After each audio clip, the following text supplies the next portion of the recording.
In this episode, we're fabbing up an exhaust setup to feed our hungry turbo. Let's go.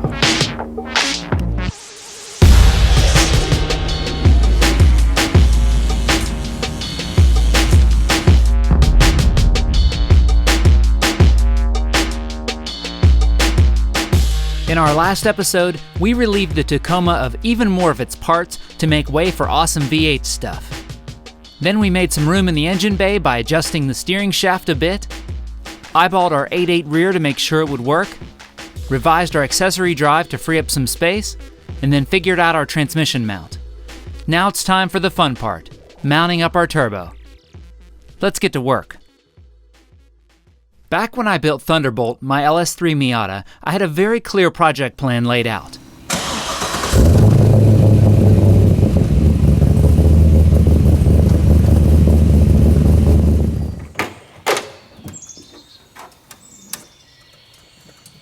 I wasn't the first person to do an LS-based drivetrain conversion on an MX-5, and thanks to a great community of enthusiasts and vendors, the tasks for that job were well documented and many pre-packaged solutions were available. There was still plenty of discovery and problem solving to be done, as with any project, but all told, it was pretty straightforward. Project Firebolt, however, is quite the opposite. As far as I can tell, only a small group of people have done this conversion, and while a couple have kindly shared their builds online, there isn't much to go on, and there are almost no vendor-offered solutions. I knew this going in and understood that there would be some trial and error and even some inevitable changes to the plan along the way. So here's our first plot twist to the Project Firebolt story. I originally planned to mount a big old turbo on the passenger side of the engine bay, just like almost every other LS-based single turbo setup you'll find. What I learned as this build progressed is that as I started filling out the cramped engine bay of the Tacoma, a turbo mounted in that spot would require a bunch of sacrifices. Now, I'd be more than willing to make those sacrifices if this was a drag truck or more of a fun weekend beast, but I want to drive this thing all the time, so the turbo's going down under, mate. That's right, we're going rear-mounted turbo. This isn't a new concept, especially with trucks, as there's usually a good amount of space to work with back there.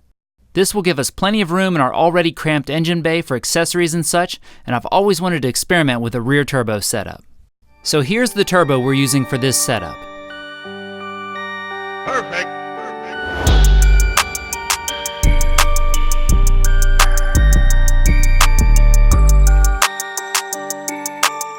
This is the Comp Turbo CTR 4193S 6875 XXX Ceramic Oilless 3.0 turbocharger. Comp Turbo has developed the first automotive turbocharger that does not require lube oil from the engine. The ceramic ball bearings are lubricated instead by high-temperature grease. Since there is no oil to drain back to the engine crankcase, the turbocharger can be mounted in any orientation, including vertically. The center section is water-cooled, which is provided by the engine's cooling system.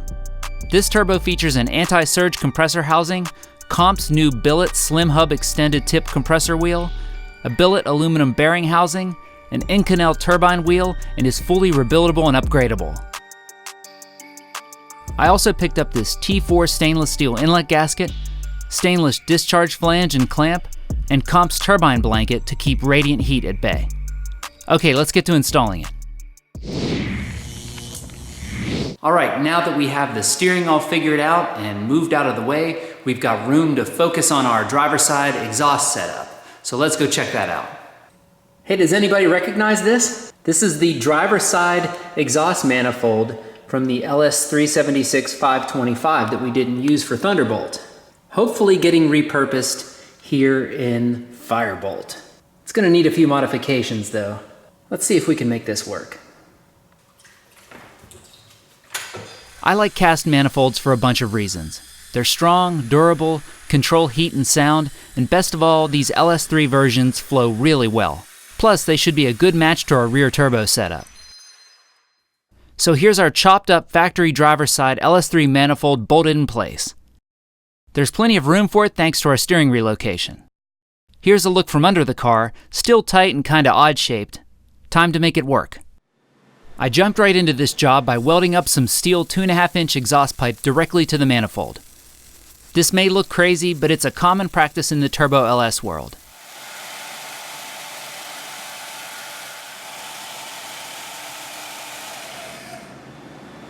These manifolds are cast steel, which make them excellent for these kinds of shenanigans, and the end result is very reliable too. Okay, let's bolt it up and check out our fit under the truck.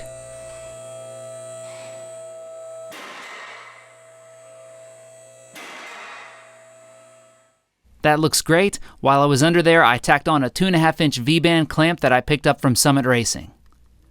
I've used these on my last few projects, including Thunderbolt, and they have held up great. Let's finish welding that up and put the final touches on this manifold.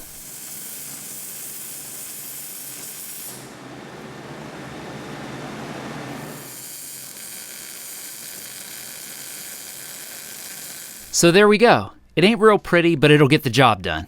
Oh yeah, sorry I didn't prepare you for that. You're not going to see anything like this, or this, or this coming from my welder. You got to go to the pros at Morrison Fabrications for that. Now let's see how this passenger side manifold fits. This one's a better fit, but still needs the old Sawzall treatment.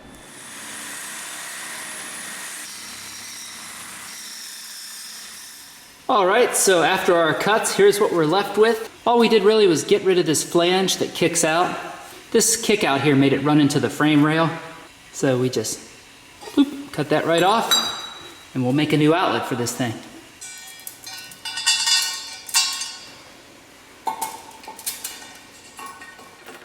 Over here on the passenger side, we have tons more room. The only thing we have to really contend with is the starter, and then we don't want to get too close to this steering boot here.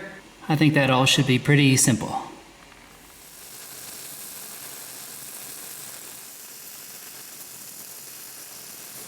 Here's the passenger side manifold all finished with its V-band in place. Not bad. Thankfully, I still have the unused heat shields to cover up most of my amateur welds.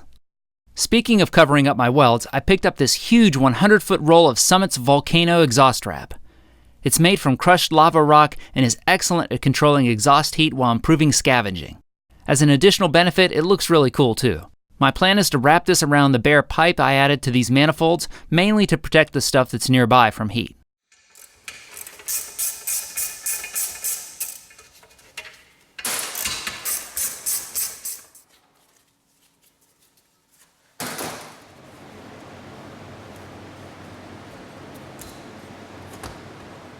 I like to use good quality hose clamps instead of those metal wire ties to hold the wrap in place. There we go, that'll work. I did the same to the driver's side manifold too. Starters don't like heat, so I picked up this starter heat shield from Thermotech. This is the same one I used on Thunderbolt years ago, and it's worked great. Now one could throw this on like they show on the box, but I'd rather do it in a much more time-consuming, fussy way. Would you expect anything less? Ah, much better. With that bolted up and ready to go, we can temporarily install our manifold.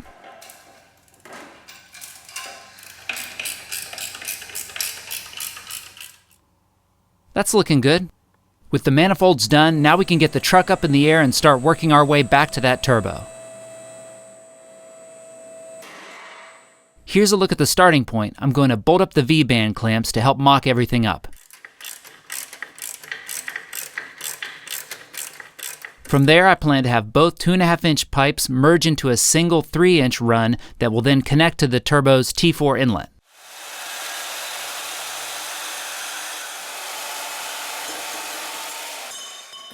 I started with a 45-degree bend coming off of the passenger side. Toyota graciously put these exhaust hanger brackets exactly where we need them.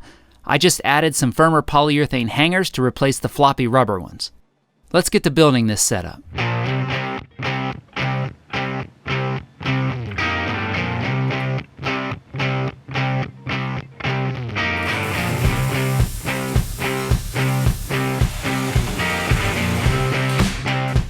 This thing is awesome. Go get one.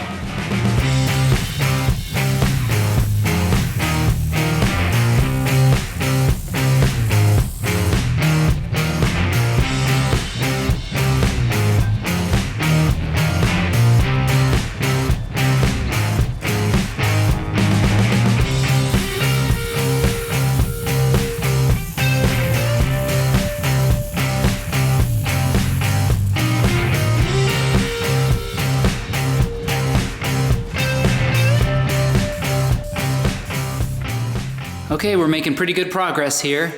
Got those down pipes coming around to each flex section, got all that welded up. Now we're about to weld this merge pipe that merges both 2.5s into a 3. Let's get to it. To support the front half of our exhaust, I'm using the coat hanger template that I showed you earlier to make one out of steel rod.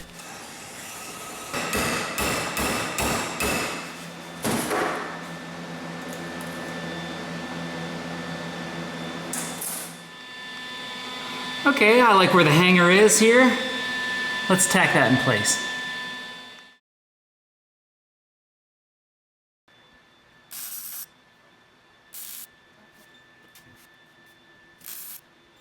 After tacking everything, it was time to pull it all down for finish welding.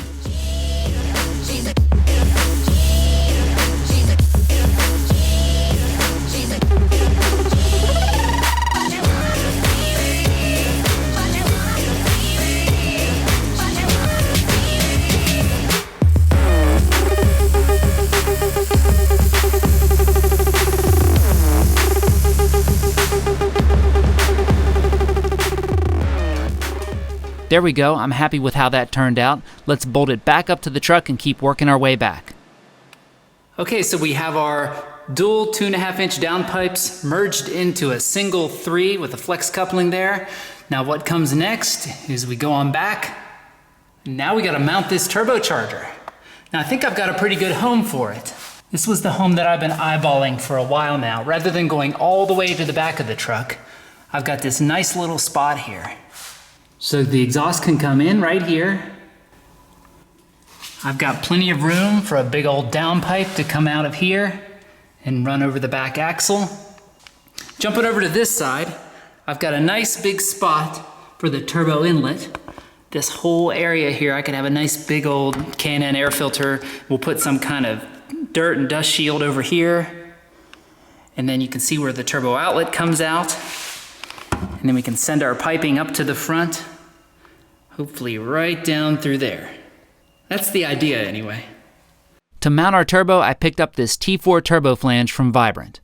It's made of mild steel and is a 1/2 inch thick to handle the heat.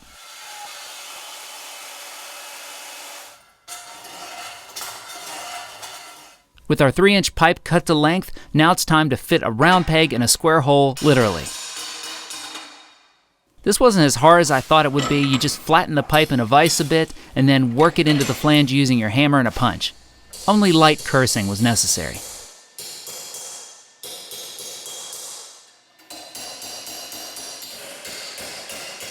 With the flange mated up to our pipe, I welded them together for good and then welded that piece to the front half of our exhaust.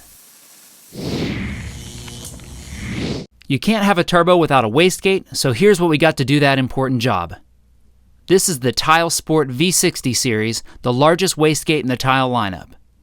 As the name implies, it's a 60mm gate, which should handle our boost control needs nicely. It's got a 2.5-inch inlet flange and a 2 3/4-inch outlet and is full of high-performance features. This particular version comes equipped with a 4.3 psi spring, which will be good to start with, but we'll likely change that out later on. Yes, there are cheaper wastegate options, but I've been using Tile products on various cars I've had for almost 20 years and never had any problems, so that's why I chose them for Firebolt.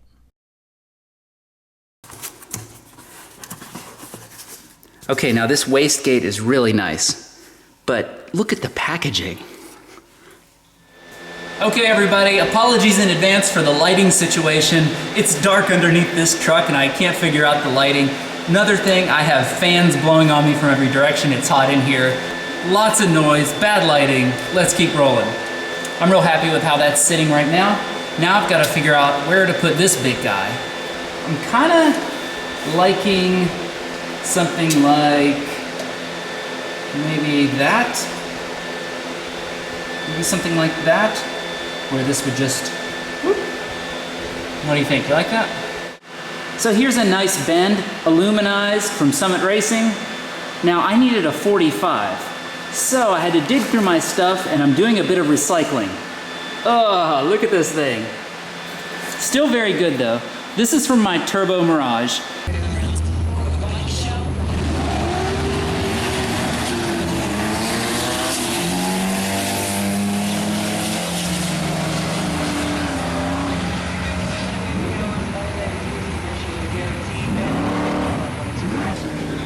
and this is probably from 2000 or 2001.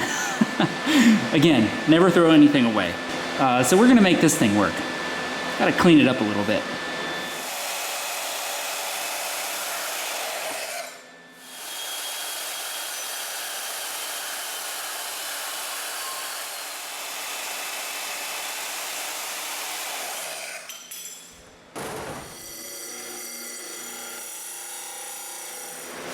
There you go. This here, that there, like that.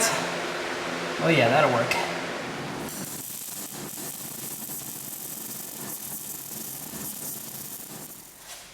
It's hard to get this whole thing in the shot here, but I'm happy with this beast. We've got it all welded up. I may come back and put a V-band somewhere in there if I find that it's a hassle to take this whole thing down. Another thing I'll probably do is add some bracing to this wastegate pipe. I just want to get it all up in the truck so I can eyeball it and see how best to do that. So now I'm going to wrap all of this with exhaust wrap. That'll keep the heat down, keep the heat from transferring to nearby things. Let's do it.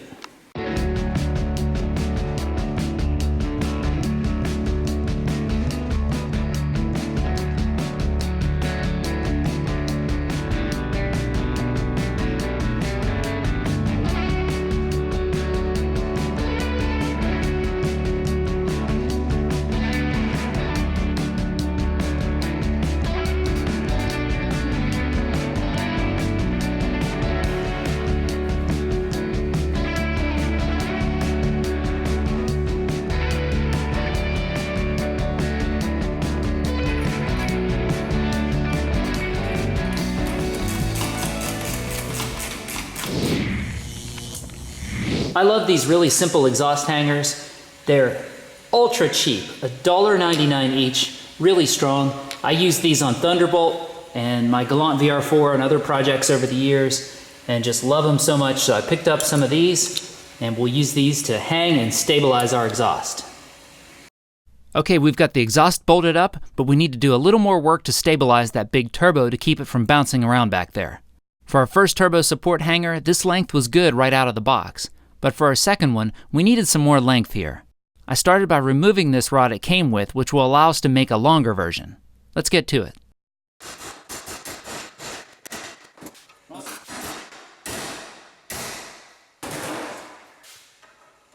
There we go. I think we can all agree that I should use fire more often.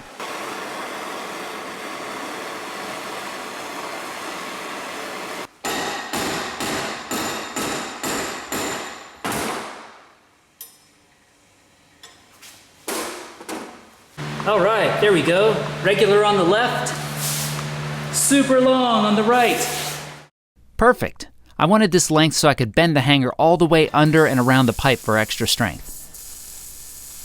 There we go. The front half of the exhaust is done and mounted securely to the underside of the truck. I like how this all turned out, and after I pick up some better nuts and bolts, I can mount the turbo back here for good. This is where we're going to leave off for now. We'll come back later and fab the turbo outlet pipe, tailpipe, and wastegate dump once the 8.8 rear is in place. Let's keep working. A handful of you in the comments had mentioned to me that these polyurethane inserts in here do not like heat, and they can crumble and stuff if they take too much heat. So I appreciate that so much. So what I'm doing to help combat that is just making a very simple little slotted heat shield. This will go in here like that, and then I'm going to put some heat-resistant stuff on here on both sides, and then I'll keep a close eye on it and make sure that doesn't happen. I do have a plan B. I could probably get some kind of energy suspension inserts to go in here to replace these, some higher quality stuff, but for now I'm going to try the heat shields, and we'll see how that goes. The metal I'm using is from an old aluminum license plate, which is good for all sorts of small jobs like this. In fact, I used an entire license plate for a turbo heat shield on my old Miata, and it worked great.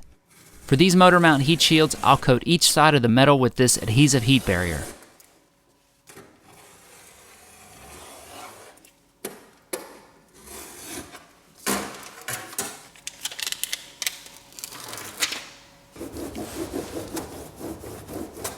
Here we go, one license plate heat shield. Let's throw it on there.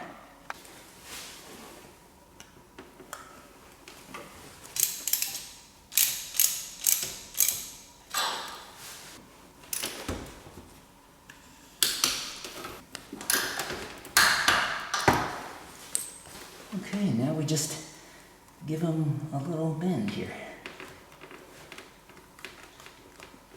All right, that should do it. That turned out good. Now back on goes our exhaust manifold. To make future maintenance a bit easier, I'm adding a little bit of this high-temp copper anti-seize to each bolt. Nice! I'm liking the clean look of these manifolds. Our stock 4-cylinder radiator is no match for a turbocharged V8, so after lots of measuring, I picked up this Be Cool LS Swap radiator. They're all aluminum and come with the correct inlet and outlet sizes and steam port to make LS swaps easier. I was impressed with the quality of this piece, and I think it's a good value for what you get. Our next job is to install this radiator. It is a universal fit, but I got it in a size that fits this Toyota spot pretty well. It is a good bit thicker than our stock Toyota one, so it'll take some creative mounting to get it in there just right. Let's get to it.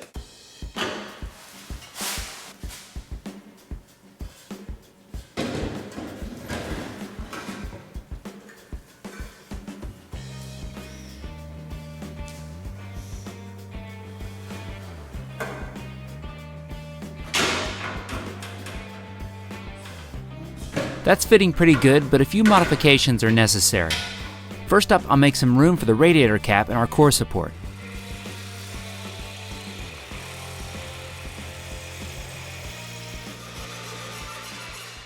Alright, we've got our radiator mocked up in place. Still plenty of room for that AC condenser up front. I like how it's fitting. We made a little room for the cap there and the core support. Tight up front here as you'd expect, but I think we have plenty of room for a slim fan. A couple changes we're going to have to make. I'm going to have to cut this down. I did the same on my LS3 Miata. These are going to need shortened a little, just way too long as they sit right now. We'll do that to the bottom and the top. Just cut these way back and then put a bead around here to keep the hose on. Well, here goes the warranty.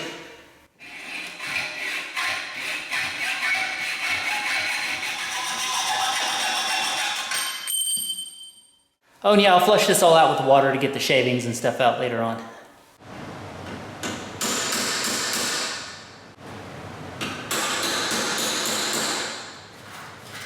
That went well, but we're not done hacking on this thing just yet. Here goes whatever was left of the warranty.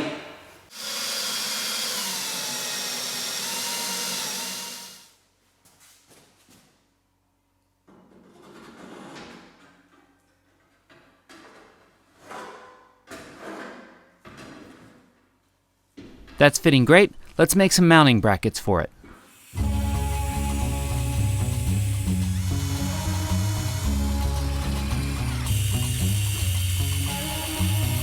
All right, moment of truth here. Is it gonna fit?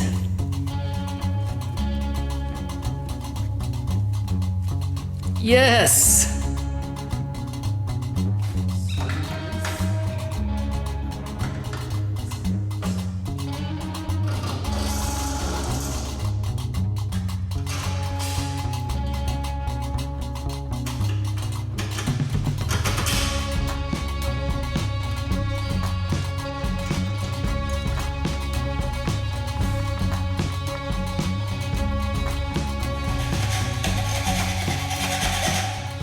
Yes, this would have been 100 times easier off the car.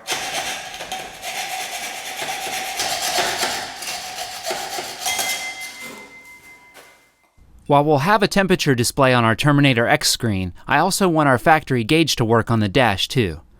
To make this happen, I picked up this adapter from ICT Billet. This allows the stock Toyota temp sensor to plug right in. That's what's so great about LS engine conversions, all the innovative solutions like this designed to make the job easier.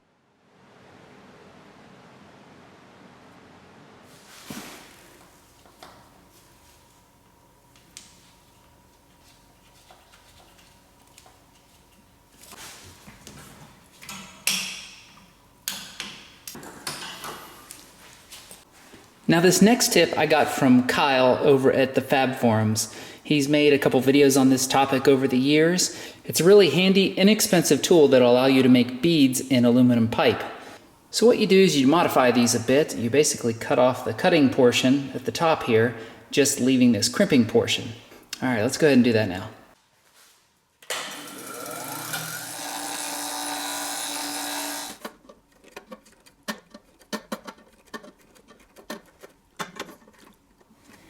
So there you go. I put a bead in this where we cut it off. Not the straightest line in the world. I think I could use a little practice, but it'll definitely do the job.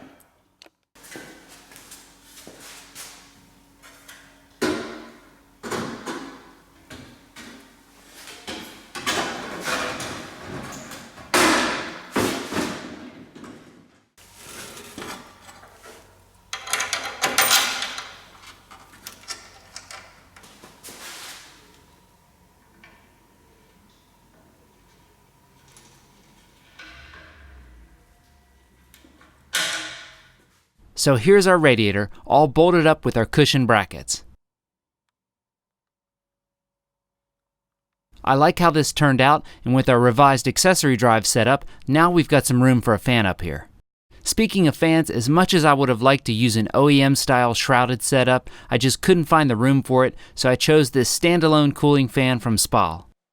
This is the same fan that's in my LS3 Miata, and it has kept that beast cool under some pretty demanding conditions.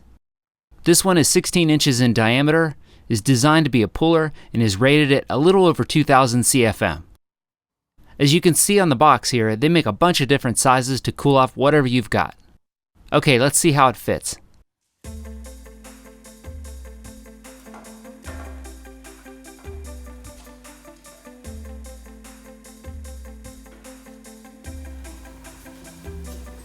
Oh yeah, perfect. Oh yeah, I like that. I'll get it positioned on there just right and then mount it up for good. Thank you for watching, and thank you to Summit Racing for making this video series possible. No matter what you're building, be sure to visit summitracing.com, grab a catalog, or download their handy app for all of your parts, supplies, tools, and so much more. They also have tons of tech info at onallcylinders.com, so be sure to check that out too. Also, don't forget to come hang out with me in any of these spots. I'd love to hear from you. In the next episode, we're keeping the pedal down so we can get closer to firing this beast up. So with that said, thanks again, folks. We'll see you next time.